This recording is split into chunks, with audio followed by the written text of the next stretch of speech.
안녕하세요. 손지아입니다. 오늘은 2025년 2월 9일 일요일입니다. 와, 벌써 2월이고요. 9일이니까 이제 3분의 1이 지나가려고 합니다. 세월 정말 빠르죠. 이런 가운데 계엄과 관련한 여러 가지 정황들이 속속 하나둘 드러나고 있는데요. 윤석열 피고인 측의 변호사가 비상계엄 당시에 정치인에 대한 체포 지시 없었다라고 했습니다. 그런데 당시에 지시를 받고 구금 장소를 확인까지 한 방첩사 간부의 진술이 나왔네요. 자, 계엄이 일어났던 12월 3일 당시 밤 11시 4분 무렵에 여인형 전 방첩사령관이 잡아서 이송하라 이런 지시를 했는데요. 잡아서 이송할 사람은 이재명, 한동훈, 우원식 등등 모두 14명입니다. 여기는 김어준도 포함이 되어 있겠죠.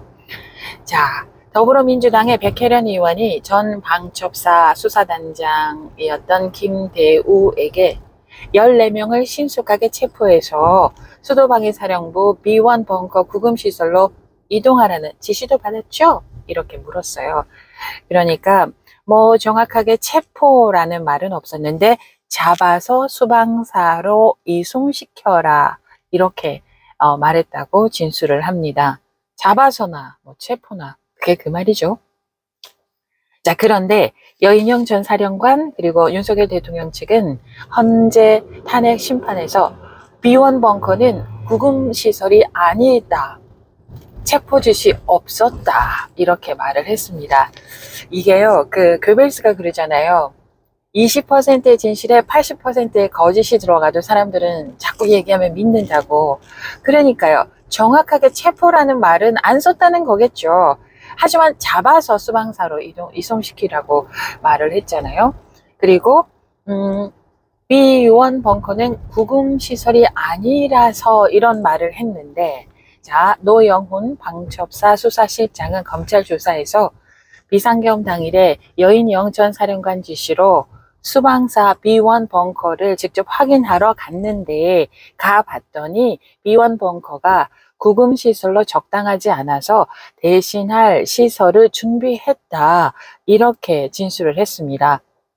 이경민 방첩사 참모장에게 전화를 했대요. 그러면서 수방사 군사경찰대대가 운영하는 미결 수용소가 적당하다. 한 30명을 수용할 수 있다. 이렇게 보고를 했다라는 겁니다.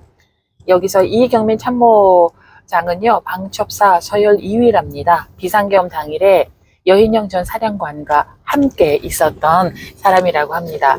자, 여기서요, 참 묘하게 빠져나가는 게 B1 벙커는 구금시설이 아니라서 이 얘기는 노영훈 방첩사 수사실장이 검찰 조사에서 B1 벙커가 구금시설로 적당하지 않아서 대신할 시설을 준비했다 이렇게 진술을 했잖아요. 요거를 B1 벙커는 구금시설이 아니라서 그리고 체포 지시 없었다 이렇게 빠져나가려고 몸부림을 치는 겁니다. 체포라는 단어는 쓰지 않았지만 잡아서 수방사로 이송시켜라 이렇게 말을 했잖아요. 구금시설이 아닌 게 아니라 구금하기에는 좀 시설이 좀 그래서 다른 시설을 준비했다라고 하잖아요. 어쨌든 잡아서 구금을 하든 뭐 체포를 하든 잡아서 이송시키고 뭐 이거는 체포해서 잡아내라는 거하고 다를 바가 뭐가 있습니까?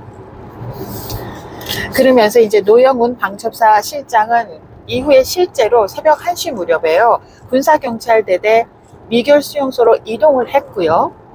수감자가 3명이 있었는데 그 수감자 3명을 육군교도소로 이감을 시켜서 수용소를 이제 비우고 나서 이제 기다리고 있었다라고 이렇게 진술을 했습니다. 그리고 김대우 단장도요, 여인영 전 사령관이 위치 추정만 하라고 한 게 아니다. 당연히 구금 지시도 했다. 검찰에 이렇게 진술을 했습니다. 여기서 또 나아가서요, 내란 세력이 이 같은 증거를 없애려고 한 것도 있는데요. 여인영 전 방첩사령관이 비상계엄이 이제 실패로 돌아간 그 다음날 아침 8시 반쯤에 간부들을 모았어요. 그 간부들을 모아놓고 어떤 진술이 이제 나왔냐면은 여인영 전 사령관이 구금이나 이송하라는 그런 지시 없이 맹목적으로 출동했다 이렇게 진술을 하라라고 부대원 몇 명에게 그렇게 메모하라고 했다 이렇게 말했다는 진술을 확보한 겁니다. 그러니까 압수수색에 대비해서 가짜 메모를 작성해 두라는 취지가 되는 거죠. 그리고 아침 10시 무렵에 김대우 단장을 통해서 여인영 사령관의 지시가 내려졌는데 김대우 단장이 사령관님 지시다 그러면서 계급별로 똑똑한 애들 한두 명씩 골라서 우리에게 유리하게 메모해 놓고 나중에 수사기관의 조사를 받을 때 제출하도록 하라라고 전화를 했다라는 게 또 다른 방첩사 간부의 진술입니다. 현장에 간 부대원들은 목적이나 임무 없이 간 거다. 체포 명단도 없었다. 이런 취지로 메모를 해두라고 지시했다는 겁니다. 하지만 검찰 수사를 보면은 비상계엄 당시에 이재명 대표 체포조를 시작으로 해서 모두 10개 팀 49명이 국회에 투입됐다는 거예요. 체포 명단도 있었고요. 잡아서 수방사로 이송하라라는 임무도 분명히 있었던 거지요. 그러면서 현장에서 이재명, 한동훈, 우원식 먼저 검거하라는 지시를 받은 체포조 가운데 한 명은 정치인을 체포하는 거는 불법인 줄 알고 있었고 부대원들이 이용당한 게 개탄스럽다 이렇게 또 검찰에 진술을 했다고 하네요. 검찰은 또 김대우 방첩사령부 전 수사단장으로부터 사령관님이 명단은 모르는 것으로 하겠다. 명단을 파괴하라고 지시했다. 이런 말을 들었다는 또 다른 방첩사 간부의 진술도 확보했다고 합니다. 이런 과정을 통해서요. 방첩사로부터 확보한 체포 명단하고요. 홍장원 국정원 전 1차장이 공개한 명단과 대부분 일치한다고 합니다. 자, 그뿐만 아니라요. 그 사이에 김용현 전 국방부 장관 측의 변호인이 여러 차례 전직 사령관들을 접촉했다고 합니다. 심지어는 현재 수감되어 있는 곽종근 전 특전사령관에게도 여러 차례 접견을 시도했는데 거부당했다고 하네요. 곽종근 전 사령관은 변호인이 아는 사람은 접견이 금지되어 있다고 합니다. 그래서 이제 가족들도 못 만나고 있는데 변호인만 접견이 가능하니까 김용현 전 국방부 장관 변호인이 변호사 신분으로 곽종근 전 사령관을 찾아간 거죠. 뿐만 아니라 지금 현재 구속 수감되어 있는 문상호 전 정보사령관에게도 여러 차례 접견을 시도한 것으로 나타났네요. 이렇게 이게 이제 드러나니까 김용현 전 장관 측의 변호인단은 변호인 조력 서비스를 제공한 거다 이렇게 또 말을 했어요. 그런데 그 전직 사령관들도 다 각자 변호인이 있는데 뭐 무슨 도움을 어떻게 주겠다고 한 건지 그렇죠? 자 그런 가운데 이런 또 재미있는 일이 있습니다. 우리 인원 위원 요원 그게 난리잖아요. 지난 6일에 그 헌법재판소 탄핵심판 6차 변론에서 이제 곽종근 전 육군 특수전 사령관이 증인으로 나와서 윤석열 대통령께서 인원을 끄집어내라는 지시를 했다 이렇게 증언을 했습니다. 그러니까 이제 윤석열 대통령은 인원이라고 얘기했다는데 나는 사람이라는 표현을 두고 인원이라는 말을 써본 적이 없습니다. 이렇게 이제 반박을 했단 말입니다. 그러니까 이제 더불어민주당이 인원이라는 말을 써본 적이 없다고?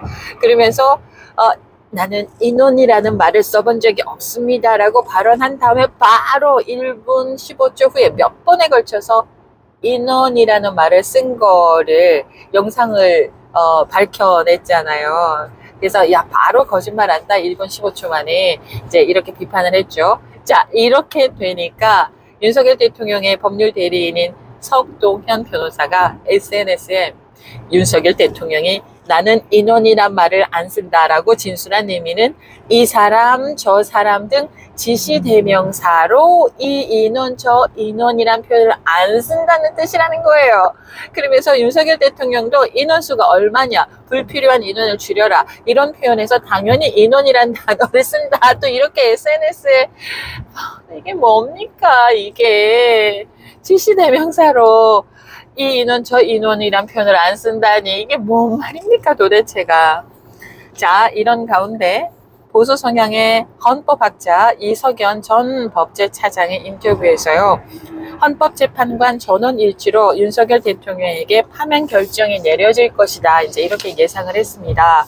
그러면서 대통령 탄핵 심판은 형사 책임을 묻는 게 아니고 대통령의 직무 수행 과정에서의 헌법과 법률 위반 여부를 판단하는 절차이기 때문에 다른 의견이 없을 거다. 이렇게 이제 인터뷰에서 얘기를 하면서 무슨 얘기를 했냐면은 요원을 끌어내라 했는데 위원을 끌어내라 했느니 또는 인원을 끌어내라 했느니 또는 대통령의 지시를 했느니 안 했느니 이건 대통령에 대한 내란죄의 성립 여부를 묻는 형사소송 절차에서 다뤄야 할 사항이라는 겁니다. 자, 그래서 이분께서 이석연 전 법제처장께서 대통령 탄핵 심판은 이견이 없을 것이다 라고 하는 그 부분이 어떤 거냐면요.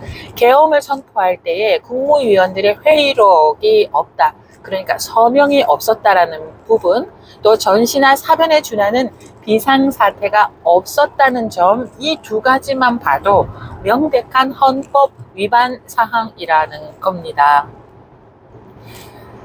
그러면서요. 윤석열 대통령에게 혹시 해주고 싶은 말이 있느냐라는 질문에 대통령은 국민의 자존심이라는 말을 윤석열 대통령이 직접 했다고 하더라. 참 의아하고 한심스럽다. 이런 혼란을 만들고도 사과한 적이 없다. 이렇게 또 얘기를 했네요. 그러면서 극렬 지지자들을 부추겨서 국가를 정신적인 내전 상태로 이끌어 가고 있다. 그러면서 국민을 너무 얕잡아 보지 마라. 지금이라도 이런 사태를 초래한 책임을 지고 물러나 달라. 이렇게 밝혔습니다. 절대 안 물러날 거예요. 정말 질질질 끌려서라면 모를까. 절대 물러나지 않을 텐데 날마다 참 우픈 그런 일들이 자꾸만 발생이 되고 있습니다. 오늘은 여기까지입니다. 손재였습니다. 고맙습니다. 안녕.